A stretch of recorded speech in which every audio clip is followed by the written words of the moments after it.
Right, we're complete our tour around the world now. Should we talk about Kenny Omega? Let's do it. Let's talk about some fun things. Mr. Kenny Omega. So Kenny Omega returned at Power Struggle in New Japan.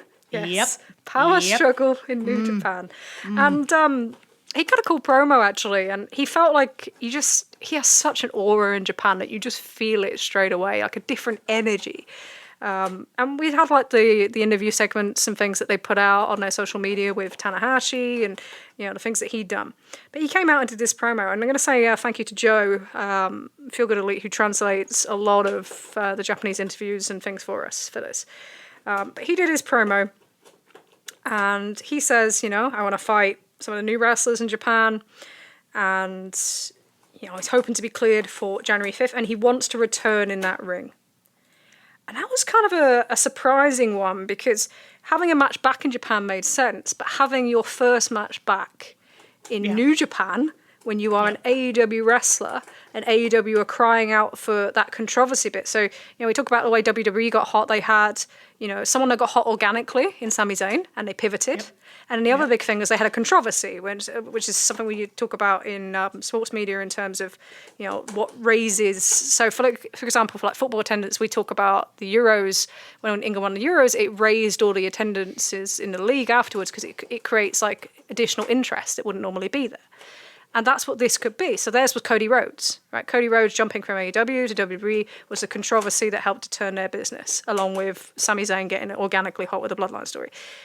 This is the best available controversy bounce that any company can get right now. We talked about Tanahashi last time and how he got stabbed, and his comeback show was a sold-out show, and that really helped to launch him and, you know, start that movement of out of Enochiism and out of the Dark Ages. It took years, but there it was.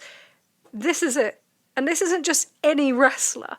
This is the wrestler that's hit the biggest heights in your company without like the shock value or the gimmicks of anybody. This is Kenny Omega, the guy that was able to, you know, get people to subscribe to a world service when that still was kind of in its, like, you know, it's kind of infancy, and just follow him and to see what he does, who will sell out buildings, who holds all the attendance records for New Japan still in the US, you know, who sold out Madison Square Garden without even being announced. This is Kenny Omega, and he is returning when your company is talking about turnaround to New Japan Pro Wrestling. So his first match back after this illness that could have killed him, legitimately could have killed him.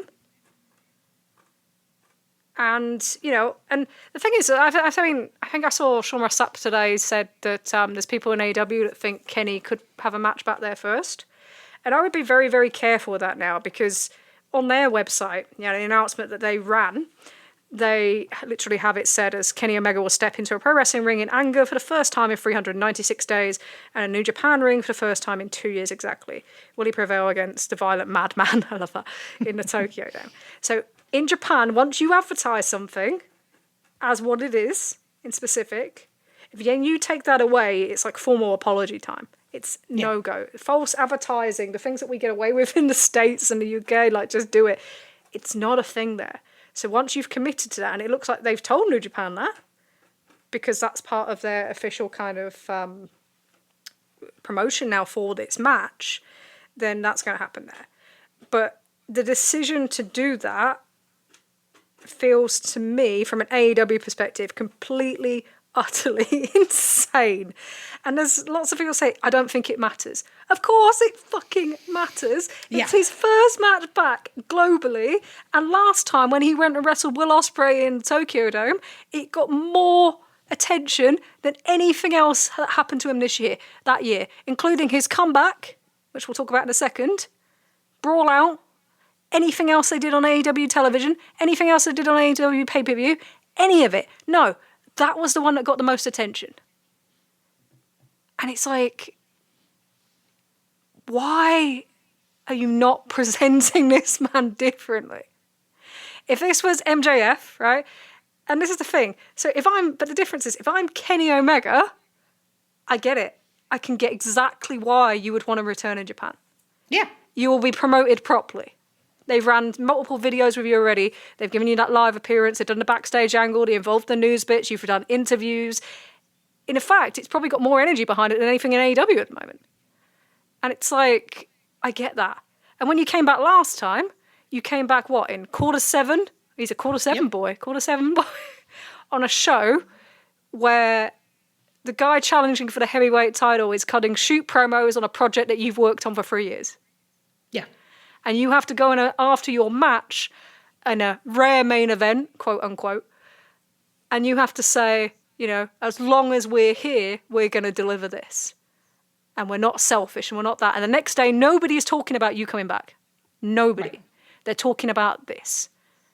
And then what were you going to come back and do? Oh, you were going to come back and you were going to headline the B show of Rampage when that went on a live tour with the trios titles. Fine. Okay. Right. That's the way we're going to bring back Kenny Omega, our most successful world champion that we've ever had in this company. And as someone that really embraces the word alternative. And then you know what we'll do? We'll bring him back a second time after he gets suspended. He's the one that most people think should never have been suspended. And we'll make him a mute. To the point where he grabs a microphone at Winter is Coming and basically tells everybody how annoyed he is about the world. Yep. And then we make him a mute all the way through to when they lose the titles. We don't show nothing of his Wrestle Kingdom match with Ospreay, even though it's the biggest thing in wrestling at that time. We don't make anything on it. And then eventually, once they lose to the trios titles at Revolution, oh, you know what, we'll do the Vikingo match and we'll promote it. Oh, guess what? It'll do one of the best, you know, ratings of the year week on week. And it'll get rid of all the competition. To the point where when CM Punk blows up a week later and some of your talents say, maybe we should go with Omega. Look what he can deliver. And then you don't. And then you culminate that after you bring Punk back at Forbidden Door, where you do a rematch of the most successful match that year that sold out that building, because the rumor that match did sell out that building. We were there. How many Kenny Omega shirts did we see? It was just full of Kenny Omega stuff everywhere. And you can't even put it in the main event. Even when Bryan Danielson lobbies you for it to be the main event and that you love Will Ospreay and you work under the premise that, you know, you don't want a New Japan talent to close your show as a winner and everyone in your company thinks it's fucking bollocks. And what you forgot is this building and everything around it and the atmosphere and everything. What are anyone going to remember from that show? They remember Kenny Omega and Will Ospreay. Yeah. Remember fuck all else. They won't. In 10 years, they won't remember anything else. There's some great stuff on that show. There's some great things that we enjoyed. But that's what everyone was there for, and that's what everyone will remember. And this match that should have been bigger than the previous one never felt like it because you didn't promote it, you didn't build it. And it's just like, that's the year you gave him. He came back after breaking his body for 2 companies during the pandemic, you know, to on sales going on sale when they go back on the road, for the huge Hangman program that was hitting 0.7s in the minute by minutes, which nobody's hit with a working program since.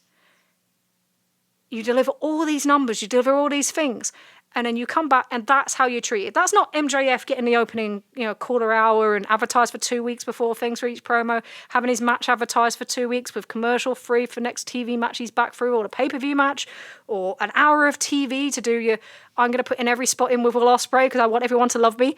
It's none of that.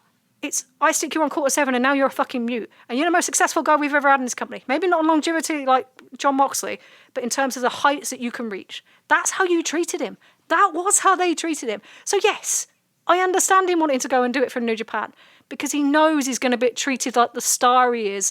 And to be honest, you know, you look from an AEW perspective and he'll say his kayfabe stuff, you know, I don't think AEW needs me right now, whatever. And it's like, one, you look at that as a fan and you just think, what the fuck are you talking about? I can't think of anything worse like to say. Like, of course they need you right now. Have you looked at this product?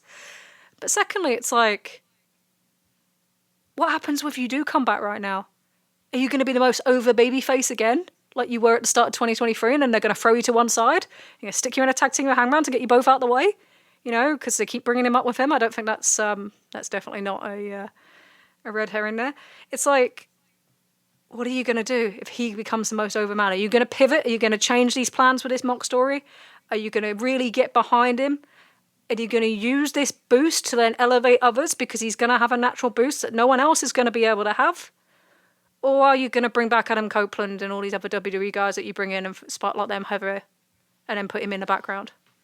A guy that really represents this alternative. It represented this vision, represented everything that changed in this industry. There is no one, if I think about how wrestling has developed in the last 10 years, that makes me feel that way than Kenny Omega.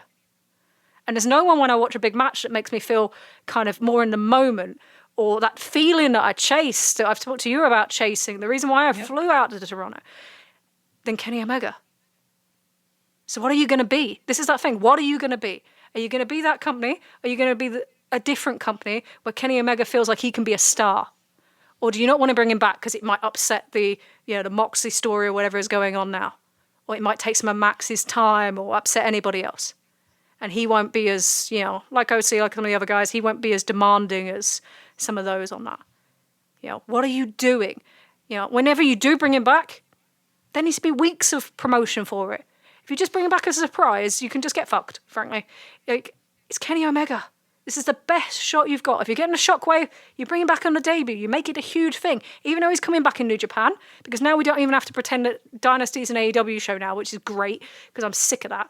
And it's like, make him important. You've probably got one more shot at this, and you need it. As much as everyone pretends you don't, you keep talking about you need it. Don't fuck it up. For the love of God, don't fuck it up. We've been waiting years to see the kind of presentation of Kenny Omega to match where it does everywhere else.